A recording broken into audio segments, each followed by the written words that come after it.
கங்கைகொண்ட சோழபுரத்தை தலைநகராக கொண்டு மாமன்னர் ராஜேந்திர சோழன் ஆட்சி புரிந்த காலகட்டத்தில் 1000 ஆண்டுகளுக்கு முன்பாக இங்கே எழுப்பப்பட்டிருக்கிற கோயில் சாட்சியாக நிற்கிறது.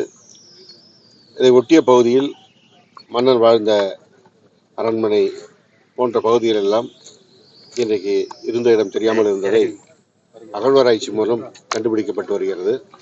அந்த அடிப்படையில் இங்கே மாலிமேடு பகுதியில் அகழ்வாய்வு பணி நடைபெறுவதை மாண்புமிகு தமிழ்நாடு முதலமைச்சர் அவர்கள் நேரடியாக வந்து பார்வையிட்டார்கள். அப்படி பார்வையிட்டதை ஆவணப்படுத்துகின்ற வகையில் இங்கே ஒரு அருங்காட்சியகம் அமைக்கப்படும் என்று சட்டமன்றத்தில் அறிவித்தார்கள். அந்த அறிவிப்பை இன்றைக்கு நடைமுறைக்கு கொண்டு வந்திருக்கிறார்கள். மாண்புமிகு தமிழ்நாடு முதலமைச்சர் தளபதி மு.க. ஸ்டாலின் அவர்கள் சென்னையிலே தன்னுடைய பொற்கரங்களால் அடிக்கல் நாட்டியதை இணைய வழியாக இன்றைக்கு நாம் கண்டுகளித்திருக்கின்றோம். 22 கோடி செலவிலே அமையப்பட இருக்கின்ற இந்த அருங்காட்சியகம் இந்த மண்ணினுடைய பெருமையை, தொன்மையை எடுத்துக்காட்டுகின்ற வகையில் அமைய இருக்கிறது. தமிழ்நாடுதான் இந்தியாவினுடைய கலாச்சாரத்திற்கு முதன்மையானது என்பது தொடர்ந்து கீழடி, பொருணை என்று ஒவ்வொரு ஆழ்வாயிலும் நிரூபிக்கப்பட்டு வருகிறது.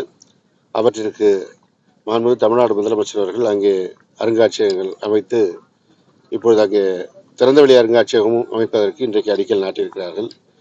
அதே போல இரும்பினுடைய தொன்மை தமிழகத்தில் எவ்வளவு முக்கியத்துவம் வாய்ந்தது என்பதனையும் இன்றைக்கு அறிவித்திருக்கிறார்கள். எனவே இந்திய வரலாறு என்பது தமிழ்நாட்டிலிருந்து துவங்கும் என்பதை மாண்புமிகு தமிழ்நாடு முதலமைச்சர் அவர்கள் ஏற்கனவே அறிவித்தது இன்றைக்கு இரும்பினுடைய அந்த வரலாறு எடுத்துரைத்திருக்கிறது. எனவே தமிழ்நாடு இந்திய பண்பாட்டிலே முதன்மையானது, அடிப்படையானது என்பது மீண்டும் மீண்டும் நிரூபிக்கப்பட்டு வருகிறது. அதனை உறுதிப்படுத்துகின்ற வகையில் நம்முடைய மண்ணில் இந்த கங்கைகொண்ட சோழபுரம் அருங்காட்சியகம் அமைவது அரியலூர் மாவட்டத்திற்கு ஒரு மிகப்பெரிய பெருமை.